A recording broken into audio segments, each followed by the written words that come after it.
Divorcing a narcissistic partner requires a significant investment of time and capital compared to a standard marital dissolution. A marriage that lasted 5 years can lead to a legal battle lasting 6 years and costing hundreds of thousands of dollars. Standard family courts operate on the assumption that both parties want to reach a resolution.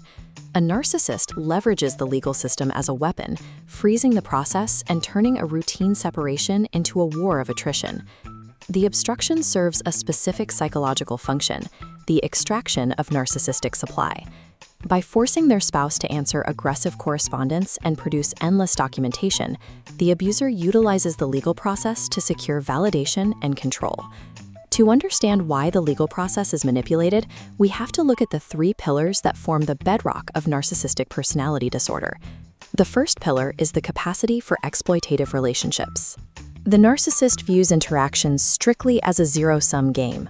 One party wins, the other loses. The second pillar is a sense of entitlement that justifies double standards. This allows the abuser to demand rigid compliance from their spouse, while exempting themselves from those same rules. The third pillar is a critical empathy deficit. This prevents the narcissist from processing the pain they cause others, removing the psychological barrier that usually limits conflict. The mechanics of collaborative law and mediation rely on mutual empathy and good faith negotiation. Because these traits are clinically absent from this profile, the standard mediation model lacks the variables necessary to reach a successful resolution. Inside the home, these clinical traits translate into active, observable behaviors that establish dominance. This map isolates 10 specific vectors of marital control generated by the underlying narcissistic pathology. Driven by grandiosity and entitlement, the narcissist often pursues chronic infidelity, fueled by the fantasy of an ideal partner. This same entitlement produces deep envy of the spouse's success. If a partner earns a promotion, the narcissist may respond by mocking their job title to minimize the achievement.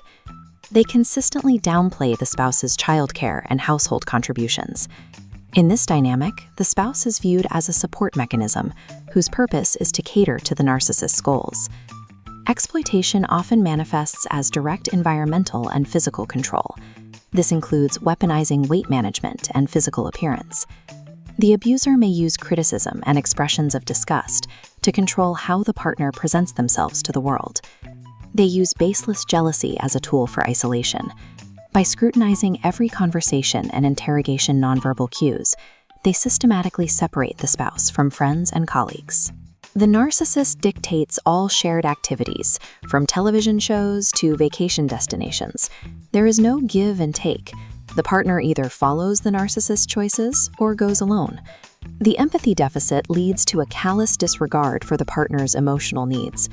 This creates a communication double standard. The narcissist expects the spouse to have a perfect memory of their words, yet they refuse to listen or offer empathy when the spouse is upset. The final vector is triangulation. The abuser weaponizes the children, encouraging them to disrespect the non-narcissistic parent to ensure the abuser remains the sole focus of admiration. Identifying these 10 vectors is the first step in shifting from seeking emotional validation to preparing for a tactical legal operation. The primary barrier to leaving is often the victim's own identity.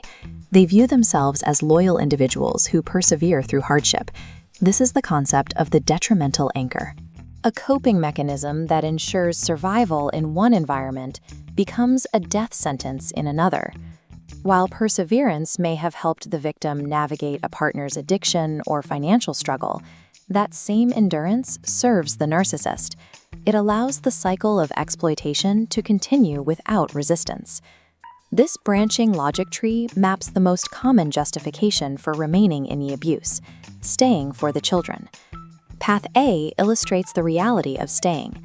Children lack the capacity to process the complex emotional trauma present in the home. Remaining in the marriage models an exploitative dynamic as the baseline standard for a relationship. The child learns that this environment is the ideal to replicate in their own future. Path B demonstrates why separation is the only clinically viable option. Separation is the only way to model healthy boundaries. It demonstrates to the children that removing oneself from abuse is a necessary act of self-preservation. Separation functions as a necessary clinical intervention to protect the psychological health of the entire family unit.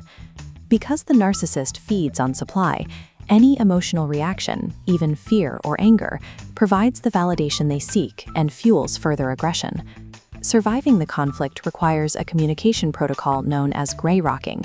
Gray rocking involves giving brief, disengaged, and strictly factual responses. You eliminate all emotional reactivity, making yourself as uninteresting as a common gray rock. This protocol disorients the narcissist. When they can no longer extract an emotional response, they eventually back off in search of a more reactive source of supply. Emotional detachment via gray rocking is the prerequisite for surviving the legal warfare ahead. Operational security must be established before the narcissistic partner realizes a divorce is imminent. This interface counters the predictable retaliations of a narcissistic partner with specific legal and logistical maneuvers. Narcissists often attempt financial strangulation by cutting off access to shared accounts. Securing 3 months of independent capital allows the victim to survive the initial months of the process. To counter digital surveillance, a global password reset across all cloud, bank, and device accounts is required before filing. Abusers often launch smear campaigns using flying monkeys to turn friends and family against the victim. A physical exit plan and a secured support system must be in place before the narcissist can react. Gathering tax, bank, and medical documents must occur before the formal legal discovery phase begins, as the narcissist will inevitably attempt to obstruct access to these records later. Establishing operational security prevents the victim from being financially and digitally starved into an unfavorable settlement. It is essential to hire an attorney who explicitly understands narcissistic pathology.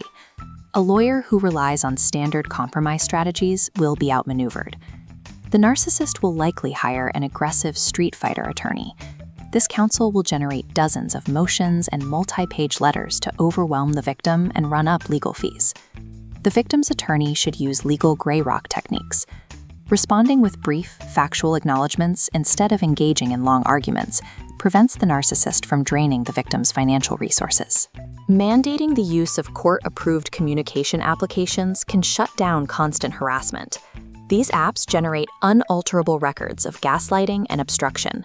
This data provides the judge with evidence of a pattern that a charming narcissist cannot hide with testimony. The family court system operates as a contract dissolution mechanism. It does not provide moral justice or emotional validation.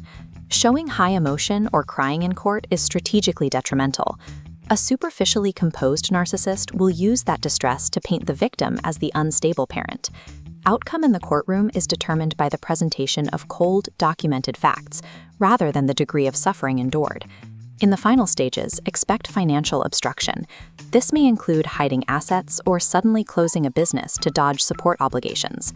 This moves the conflict to the most painful arena, the weaponization of the children's time. There is a paradox in narcissistic custody demands. They will fight for 50-50 custody to win the negotiation and reduce support payments, regardless of their actual interest in parenting. Once the court battle ends, the narcissist often abandons these responsibilities, failing to show up for scheduled pickups when there is no longer an audience to impress. The victim must play the long game. Meticulously documenting every missed pickup builds the evidence required to legally modify the custody agreement in the future. The process functions as an operational war of attrition, won through emotional detachment and heavily documented facts.